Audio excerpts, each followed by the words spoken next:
Hello, everyone. Welcome to another episode of Around the Coin.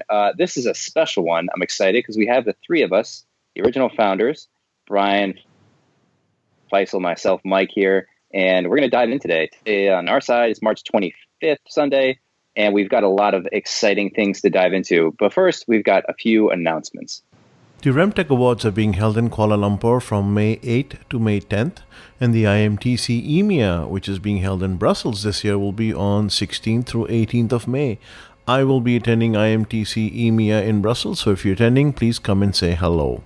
However, before that, I will be hosting the Innovation Jam by Terminos in Abu Dhabi on the 15th of April, and on the 16th of April, we'll be moderating a panel on payments at Seamless in Dubai. If you're in either of the shows, please step forward and say hello. It's always nice to meet people. This podcast has been made possible by support from Terminos. Terminos is the top-tier core banking software provider to 41 of the top 50 financial institutions worldwide.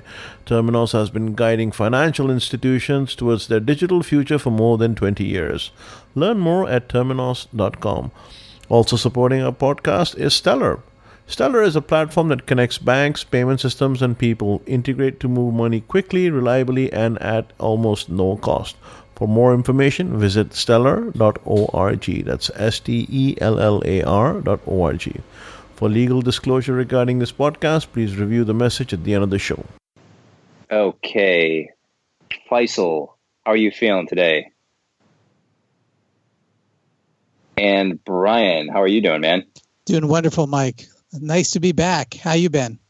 Yeah, it's good. It's good. We were pre-show. We were just talking about some of the amazing things that Faisal's done with the show since then, and it's been magical and inspiring to see. And man, there are so many big plans coming. I'm the number one fan of what Faisal is doing now as the leader of I should call it a organization or umbrella, as there's going to be a lot of big things coming down the pipeline. Faisal, you want to kick us off, man? How are things? How are you? What's new? What are you interested in? Hey, so everything is good. 2018 has been busy. A lot of travel, a lot of conferences, a lot of meetups, big plans for the show. You know, we've introduced some additional shows. One is called BTC, which stands for Behind the Coin, based on cryptography and cryptocurrencies and blockchain. We have a show called Money on the Move, everything to do with migration and remittances. A few other shows are coming up, and as and when they come up, we'll post them up. And this show, the original show, will be called Around the Coin, the original series, and we'll have, as always, the three amigos, Mike, Brian, and myself. So very excited and very happy to partake in this new journey where hopefully we take it to the next level, and the next level one that everyone enjoys further. Yeah. And Faisal, we were talking a little bit before about you're now living in Turkey. You've traveled more days than you've been at home last year. What would have been? I'm just curious from my own perspective. The more engaging, interesting topics that have come up, things that have really kind of, if you were to give a brief recap, not recap as to describe all the podcasts you've done recently, but the ones that have stood out to you, the conversations, projects, topics, what sort of comes to front of your mind? Always the same thing, Mike, always the same thing. And I call it the fragmented world of payments. I've given lectures and series of talks on it. It's always the same thing. I could walk into a room anywhere in the world and I can exchange an email with you without even thinking about it.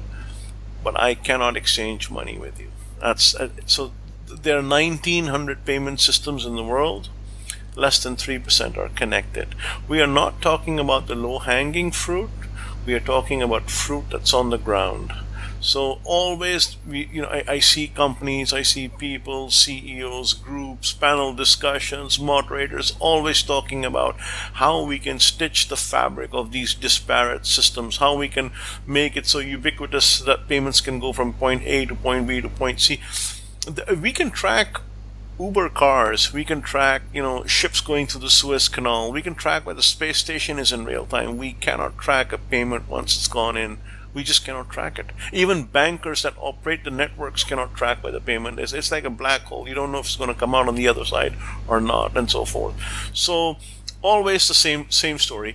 There are people who are building on top of these existing rails, or as I would like to call them, shaky foundations, and then there are others who would like to replace the foundation. Think of it like I don't know, an 1800 railroad line. How fast can you make it a train go on it? There are physics comes into play here, right? So same thing, I guess, is with payments. So that's the underlying tone everywhere. And do you think? I mean, now obviously crypto is taking payments to a whole different level in terms of just global fame and interest. From everyone really, but both developers and venture capitalists and the press and everybody. Do you lump crypto now into the industry of payments? Is it? I do. I suppose it's mainstream topics, and then I suppose the next question inevitably is the answer to 3% of all payments systems in the world being integrated. Is the answer blockchain? I mean, is it just inevitable that we move to a centralized or decentralized global currency? No. Think about, if you're sitting in the car next time and you're traveling down the highway, look on the side, look out of the window, try not to look in the distance, try looking at things that are whizzing by, like the telephone poles or light poles. Someone put that pole in, someone did a lot of work, someone did a lot of digging and putting it one by one for thousands of miles. The same, and then they were connected. It's not like someone put in 10,000 poles and they were lit up on one day. They extended it one by one. I think the same thing has to happen with payments. You need to connect all these disparate payment systems one by one by one. Whether you do it through the blockchain or the traditional rail methods, that's really a different story. That's literally choosing, do we want to go with LED or incandescent? One of those arguments. But what's the opposing viewpoint to what I would see as, rather than spend decades fixing up all these old, antiquated, broken systems, why would people not just move to a completely decentralized, secure, anonymous, Bitcoin-like current protocol or other currencies? They can. That you just can't shut down. I mean, it seems like the gravity there is so large. So, a couple of arguments over there, and I think Brian has, spoken a lot on this thing. First of all, which one do we choose? One issued by the United States government, one issued by the Chinese company, or one issued by a company out of Cuba or whatever. Which one do we choose? That's one. So I think there will be a lot of systems, and hence they will be all interoperable. Interoperability is going to be one of the biggest challenges. But then the biggest thing is, people go for the low-hanging fruit. They say, well, there is no need to connect Ghana to Sierra Leone. There is just no need, because the amount of traffic going in that corridor is very, very slim. Could very well be. Yes, it could very well be that the traffic going from Sierra Leone to Ghana for payments is going to be extremely low, but it has to be built. Because once you build it, they will come. But the fact of the matter is, let me ask a very simple question to you. How many transactions do you think happen in the United States that are over $100 every single day? Give me a number. Oh, God. The number of transactions over $100 in the United States per day. I mean, I would imagine there's got to be, I would guess, around 10,000 a second. No. Let's say one transaction per person on so 300 million transactions. Fair to say that? Everyone makes. Assuming we level it out, right? Sure. Yeah. Right. So, okay. How many transactions between 0 and 100? I would imagine 10 times more. 10 times more? Just 10 times? Yeah, I don't know, Brian. What's your? I would be much closer to 1,000 times more. Okay, so let's say 1,000 times more. So we know internationally when we move money, the bottom, the floor on that money movement is $100. That means the figures that we get from World Bank and everyone else for person-to-person transfers is 600 billion. 600 billion, and the least amount you can send is $100. Imagine if you allowed people to send something as low as $6.42 across the world, so between 0 and 100. If I'm talking about 10 times the multiple of, like you said, we're talking about a $6 trillion market. If it's 100 times, we're talking about a $60 trillion market. We don't even know how big it is, but the fact of the matter is, from Chicago to a town, let's say small town outside Manila, if you want to send $6.42 real time, that means in 10 seconds or less, for a fraction of the cost of the amount being transmitted. That means you're not going to charge $5 to send $6.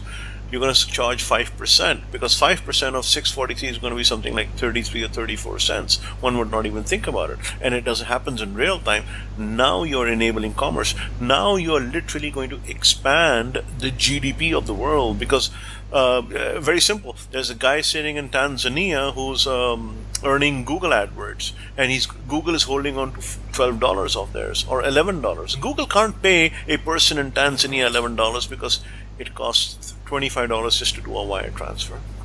But why do you? But here's the cool thing: $11 puts about 4 or 5 days worth of food on the table in Tanzania. Yeah, no, yeah. I mean, that's got to be hugely needed. And it seems like why look at what you were saying earlier around which country's currency do we choose? I mean, why would you think of it that way as opposed to just we choose to use Ethereum or Bitcoin or Monero or so on and so forth? Why even associate countries with currencies? Do you see that as that argument will come up? That argument will come up. I think it's inevitable, because when you look at the one way of arm twisting, and I'm sorry to use that word, but it is arm twisting or sanctions or whatever you may want to call it, that one country has leveraged over the other is the power of their currency. The United States uses the dollar, the Russians uses their ruble, the Chinese uses their yuan, and so forth. It's the currency. Currency can be a great manipulator for the others, and you can debase a currency, you can do many things about it. But when you go into the electronic version of this currency, you take away that power. You take away the power of that bully, or being able to arm twist, or being able to trip someone.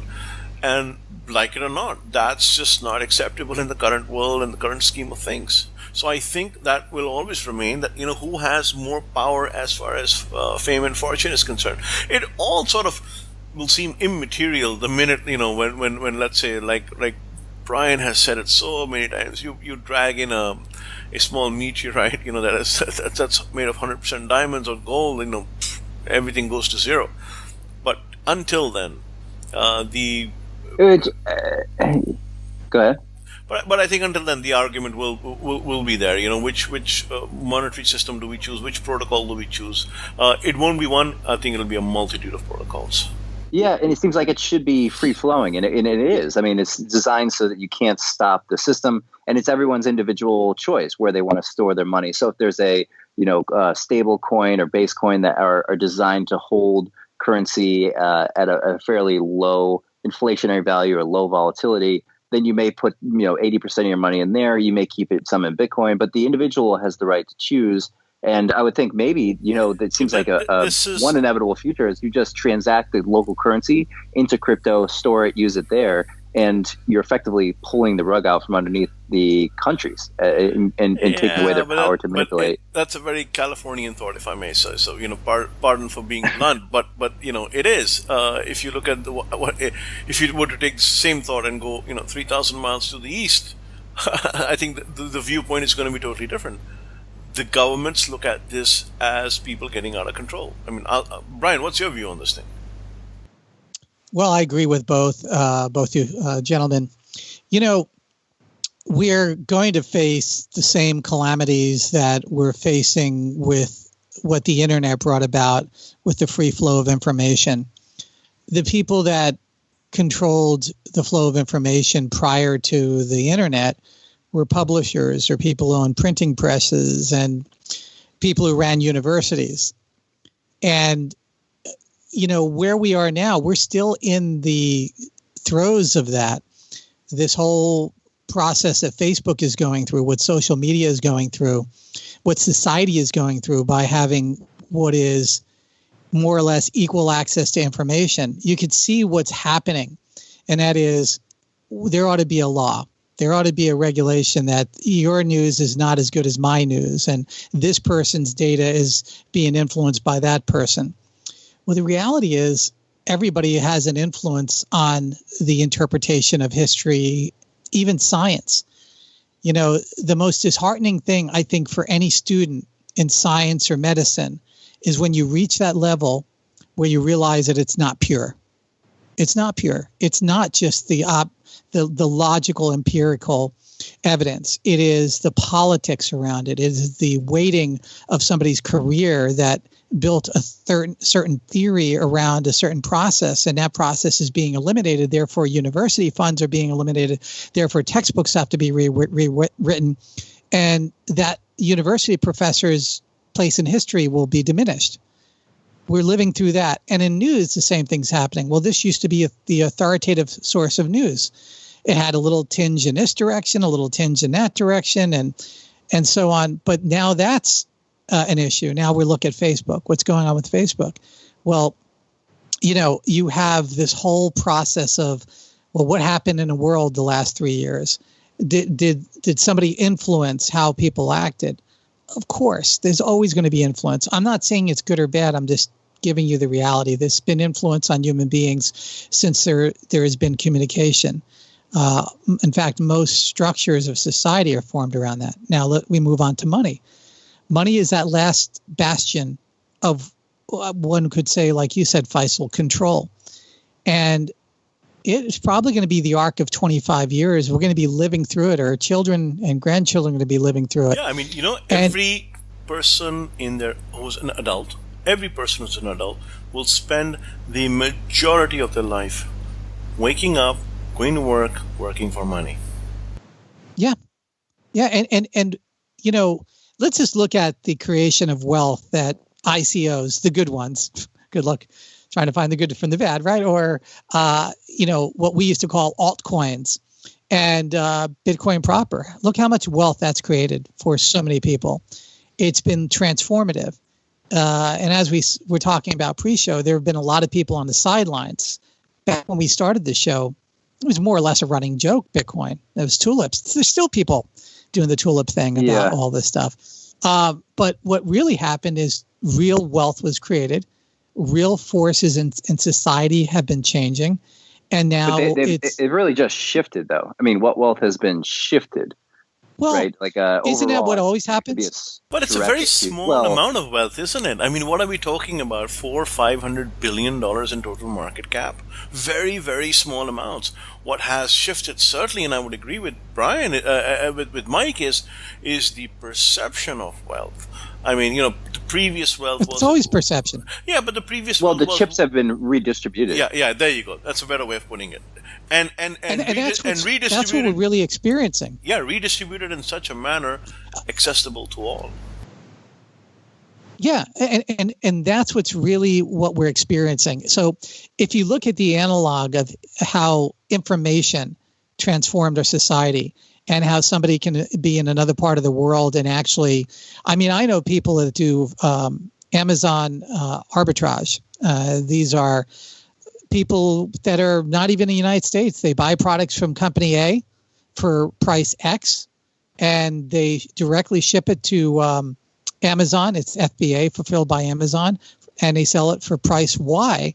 And they're making up the differential between the markup of what they bought it for and what they sell it for. And they've never touched the product. They've never been in the U.S. and never moved anything physically. They have preppers that put this stuff together.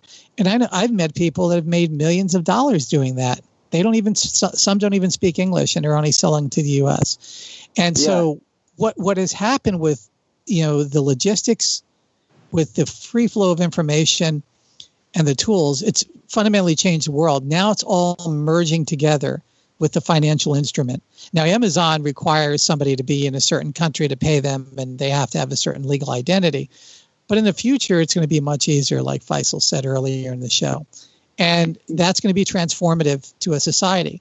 If you look at it from a great distance, it looks wonderful. It looks like this is the way things should be. But if you look at it up close, you have the stories and the backdrop to it of it's being used illegally. There's dirty corruption all behind this. There's people using it to extort money out of governments and individuals, and this can't be anything good.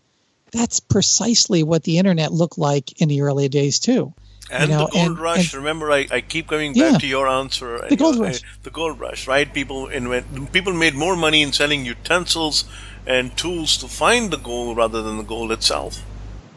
Yeah, that's true.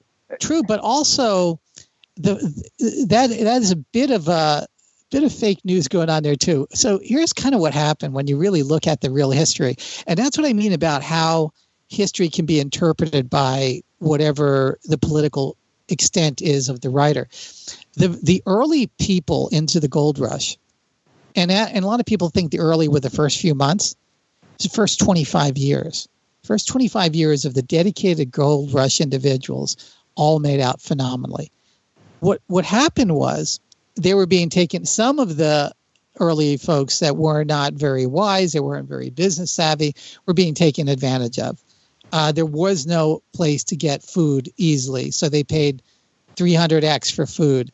There was no place to stay, so they paid a lot of money to sleep in these one-bedroom flats in town. And of course, the saloons came and all the other things came, the gambling. Right. And a lot of these people lost that money. But the entire San Francisco, in fact, most of Northern California was built from gold rush money of not just 20 people, but hundreds and thousands of people that got. So I wonder, do you think that there's a similar sort of redistribution in terms of people's geography? So there will be certain countries that take certain stances on regulation, which will more or less push the water in a different direction. So if the United States, for instance, comes out and says, we're going to be as anti-crypto as you could possibly be, well, that's not going to stop crypto in any way, right? It's just water. It's just completely decentralized. So it'll just go to a different location. People who are very interested in it will move out of the United States. People will have companies in other countries.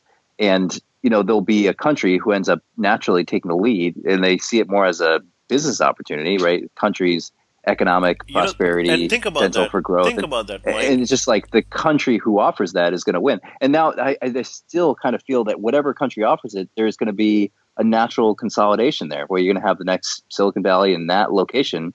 That they incentivize companies and they incentivize everything else to be stable, and mining will be located there. And I think even it's now already, miners are being shipped out of China and other parts of the world. Yeah, they're going to parts of United States, Alaska. But I think you're absolutely onto something there, and it's already impacted the VC community. I mean, ICOs, had a tremendous impact on early stage startups. It's so much so that I think the VC community that we know of today looks dramatically different than it did 10 years ago, when it was pretty much a monopoly of about 20 primary companies that were flowing most of the money through different channels. Now you're seeing and there's variations of this: Kickstarter, GoFundMe, all different platforms that are decentralizing the raising of funds and getting people who are otherwise not connected to participate in the rewards of investing early stage in a company that is really going to do well. But just like anything, trying to find the good ones from the not so good ones is a challenge. But there are folks that have done very well for themselves. Yeah, and you should give that freedom, that ability to make those decisions to everybody. I mean, to think that the SEC, at least the United States, blocks that people under whatever it is, $1 million in net worth and $300,000 in combined income, there's a pretty decent high bar, right? $200,000 a year in individual income in order to make those kind of investments and be qualified as an accredited investor. That, to me, you're giving the trump card to the people who already have the money, right? If you can't make investments, you could be the smartest person in the world, but if you make under 200,000, you can't invest in companies. But, in startups. But Mike, that SEC didn't just come up with that. That was lobbying by the vested groups that did not want to see just a free flow. And you said something right now. If the United States government becomes anti-crypto, and it's not, but let's say they become more passive aggressive with respect to their regulation and so forth. It's not like you can, unlike the gold, which in California you could not just move into China. In this case, you can. There is no physical anchoring of the asset to a particular country. You will go to any other country. Japan, for example, is a classical example. We talked about this pre-show. India, Russia, and China had the opportunity to take the lead, take the baton and just run with it. They didn't. Japan has taken the lead, in my opinion, so far. It can change. It can change at a moment's notice. But so far, 16 cryptocurrency exchanges are licensed in Japan. 100 plus applications are pending. 16 more are coming up for a total of 32. And tomorrow, if the United States says, well, you can't touch the US dollar and I won't work with Bank of Mitsubishi or Bank of Tokyo because they're touching crypto, guess what Japan will do?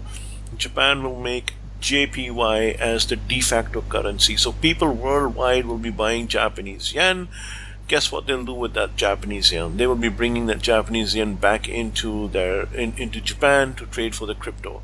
Japan gets direct foreign investment. Japan gets a huge uplift in this thing where their markets are failing and so forth, and they can win the game. That's if they play right.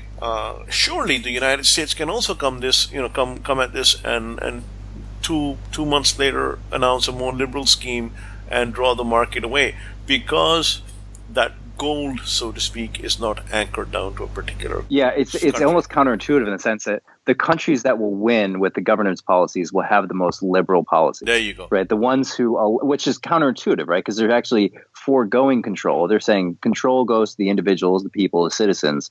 We as a government are going to take a very low power control stance. And by doing so, they actually gain greater control, which is just the underlying currency is. So we'll have well, that's what formed the United States. I mean, the whole premise of the United States was, laissez-faire, leave us alone. And, that's why it became the great experiment. That's why everybody wanted to come here. And the prospect of all governmental systems is ultimately they crumble under the rules that they create. If you look throughout history, every year, any government that exists will create more and more laws, and no new laws are taken away. There's laws on top of laws, rules on top of rules, case history on case history. Right, yeah, they never get pulled away. Until the edifice crushes down. There's no way it doesn't happen. It always happens. And so essentially, while you're in it, while you're moving through it, you say, well, yeah, of course we need to get rid of the old laws, but, there ought to be a law against this. I mean, there ought to be a law against that. Right now, for example, you have major companies, even Facebook themselves, saying we need laws and rules for social media. Yes and no, I don't know. I'm not saying I have an opinion on it. I'm saying you're seeing somebody pleading for rules to control them. And the whole prospect of this, and again, I go back to information is the same as money. The whole prospect is once you start editing something as being true or false, once you start saying that there ought to be a law and then somebody has, I'll give an example. In China right now, there is a policy that your social media score has to be above a certain level, or there's a possibility you might not be allowed to travel. You might not be allowed to visit. God. I think there was a Black Mirror episode about this. Yeah. So we got to watch out what we're asking for. In the midst of the battle of what everybody's going through right now, asking for more and more rules and laws, what is never really thought of is looking backwards about the unintended circumstances that are created around those things. Or and the consequences. I'm not saying or the consequences. I'm not saying I'm for or against this. I'm just saying that it is exceedingly important to look at what history has told us. We can look at prohibition. What did that create? It created an underground economy, created a lot of what we're existing in today. Most of the underground economy wouldn't have existed unless there was such a massive prohibition against something that people did automatically. If you look at hemp happens to be an incredibly versatile fiber. But the plastics industry didn't want hemp. If you look at public transportation, Goodyear Tire and Ford Company didn't want public transportation. So you can see that there were rules and laws that were instituted, maybe some would say corrupted, so that certain aspects of society would change. We don't really see that today.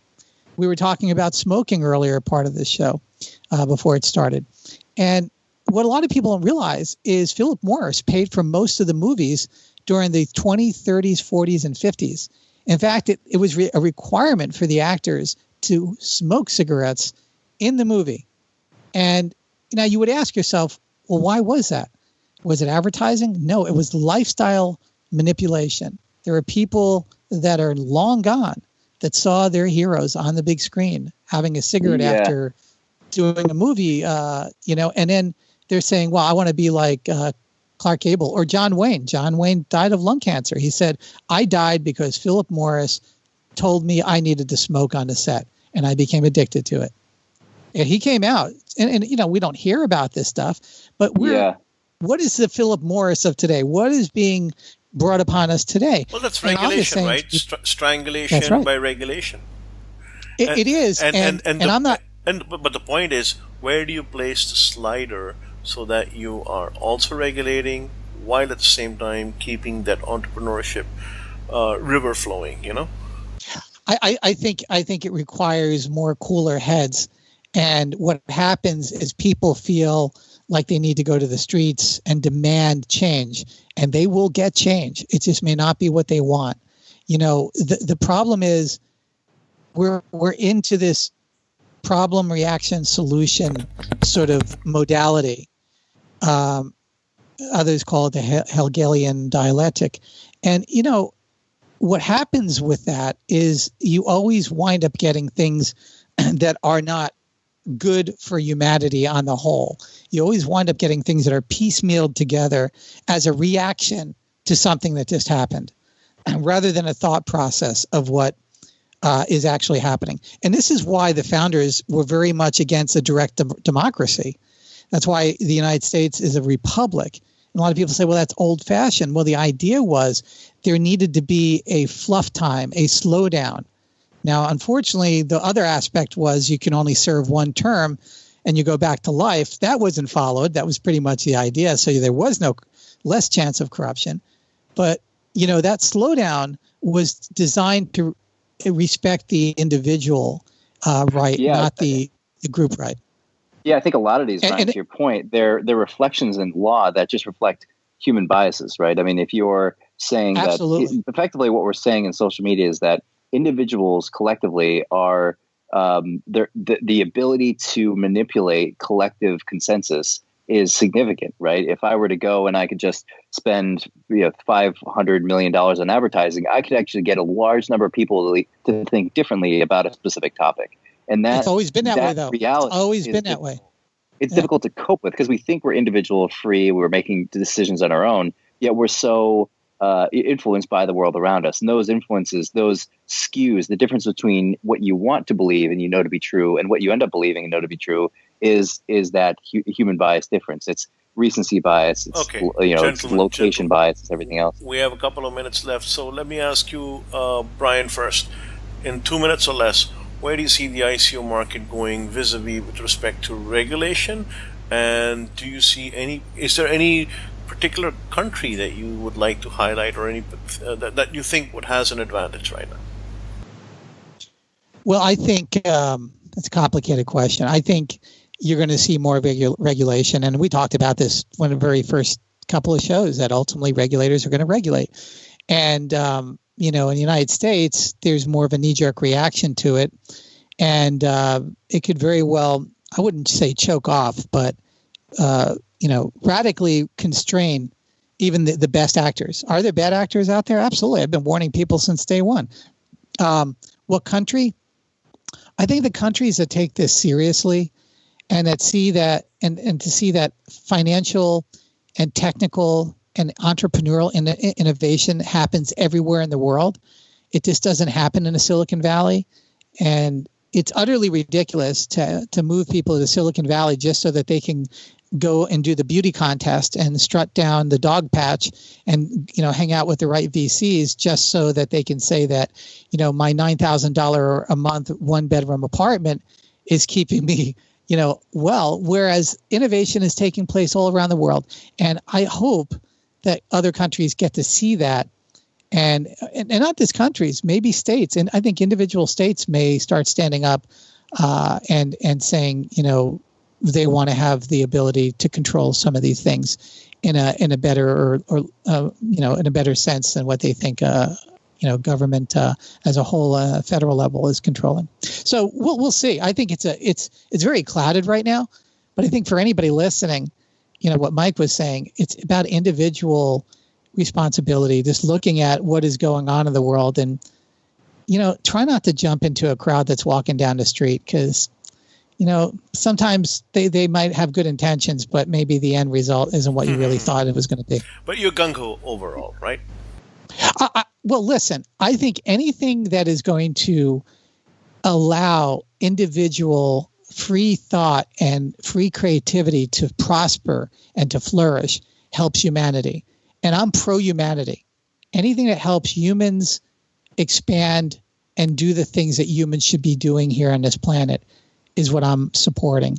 And I think the facilitation of financing and to allow millions of people to agree with you rather than one, elderly venture capitalist to agree with you, I think maybe that's a better thing. Maybe millions of people, there's wisdom in that crowd in that sense because they're voting with their passion, their hearts, and their minds. Whereas the other way around, I don't know if that's such a passionate environment. Mike, you want to give a contrarian view? We will even settle for a draconian view if you have one. Sure, I'm full of them. I would look at it and think a few just outline parameters to dive into the question would be, what are the goals? So if the goal is to have individual power to control money and then remove that power of manipulation of money from governments, that may be one goal. So you have countries like, Tanzania or parts of Africa that have 30% tariffs on things like even just venture capital. So if you want to, raise money for a company, it's extremely difficult and expensive. So yeah, I see goals as being allowing enterprise to flourish through liquidation of these assets, just allowing cryptocurrencies to be freely supported and used and integrated into the local banking system or lack thereof. So I would view that as sort of an overarching theme. One of the things I think I still struggle to get on board with is the future is going to adopt 1,000 different local currencies rather than consolidate across one decentralized currency for different purposes. So to store value, to use value for exchanging, to use value for contracting, those sorts of things. I think the countries that end up regulating first will lose first mover advantage. And all this means is, where do people physically reside, right? Because if money is stored on blockchain, there's no location, there's no central server, there's no government to control it. But where do people physically reside? They're going to reside, they're going to build companies, and they're going to build their lives around the locations that give them the least risk. So I would absolutely bet if a country is open to immigration and they, maybe they validate the amount of money you have in your crypto wallet, but they say, you can come build your company here. We're going to support you. Maybe we'll even subsidize what you're doing. And there's no risk. People will absolutely move. And the beautiful part is you don't have to carry cash in a suitcase to move. You don't have to wire transfer. You can just buy a passport, buy a flight and move to the country that allows you to do that. So I think as immigration and local regulations change, it'll kind of warp the trajectory of crypto and how it impacts global commerce. Quick question, 30 seconds each. How do you see taxation being affected by this thing? Yeah, I listened to this fantastic podcast. I want to hear Brian's thoughts on this too, but I listened to this fantastic podcast on A16Z about taxation of Bitcoin. And there was these two lawyers, and they were discussing, they actually do some high profile clients. One good example was, they said, well, one of our clients this year made tens of millions on Bitcoin, just the price increase. And they're now debating whether do they report this as income and effectively give away 30%, or do they not? And there's a lot of questions. There's a lot of ambiguity, and I think the government was late to come out and say what their policy was going to be around taxation. But I think at the end of the day, it shouldn't be used. It shouldn't be viewed as a methodology to evade taxes. If it is, that's going to lead to countries quickly wanting to regulate it, because they're effectively, taxes are power for the government, and the government doesn't want to lose power, so they're going to restrict and implement local regulations to try to conceal that power, to try to or keep that power. So I would view it as a threat, but ultimately it's going to be up to people, whether people are individually reporting, whether they're looking at this as a fair exchange of value. The governments come out with clear policies around taxes and regulations. If they don't, then I think people just tend to underreport, and that could lead to, I think, a backlash, which isn't good for anyone. Right. I agree, Mike. And, I think ultimately all countries are going to probably be moving to, I don't know if it's a value-added tax program, but taxes at purchases, taxes at, anytime somebody is spending money. It's called tax at source. Yeah, tax at source. I think that's the most logical way to do this, because I think doing it the other way, trying to track people down and make examples and have inquisitions and hunts and going into people's crypto wallets, nobody wants to live in that world. And anybody that thinks that that's a healthy world to live in, good luck with you, because it's just going to get ugly and messy. I could just see 20, 50 years from now, grandmas and grandpas being hunted down saying, let's look at your crypto wallet and where you're hiding it. Consumption tax. Let that be the way to get taxes. And I think it's a more honest way to tax people, because I think if you consume a lot, you're bringing a lot into society. And, that's not a bad thing. I mean, if you have a lot of money, you have a lot of money to spend, you should probably be taxed on it more. Let me ask you this. Let me ask you just hypothetical. Faisal, I'll point this one at you. So hypothetically, we live in a society right now where there has been and there is no local physical cash. So it's completely electronically traded funds. It's controlled by the government. So we're living in this world, and there's no blockchain. This is a hypothetical. Okay. So now the government wants to institute a thing called cash. They want to print pieces of paper, declare them equal values of individual units of U.S. dollars or whatever they are. But it comes with one catch. It's different than the world we live in today, by being that every dollar has an identification tracker on it. So every dollar has to be assigned an individual social security number or individual person identifier, so we can track the physical local currency. So we know when you're exchanging it, we know where it is, we know everything about this dollar bill. It effectively goes from what we think of cash today as to sort of a tracked physical currency. But you know everything about. Do you think? No, you know everything about who is exchanging it, but not what it is being exchanged for. Correct. So there's exactly how Bitcoin is today. I'm effectively. Yeah, exactly. Yeah, pushing it in the corner of, that's effectively what Bitcoin is today. We can see who owns it. We can see when it's exchanged. It's anonymous in the sense that it's just tied to a number. We can see how much, but you're also given the advantage that it's that it's not captured. It's not controlled by a central organization like a bank. It's not centralized in that sense. Well, how do you think people would react to that? I mean, is that do you think we'd be up in arms trying to digest that thought? Probably. Anything where you take the existing status quo and bring about a monumental change in thinking, and the way we interact and think about with what we call our money.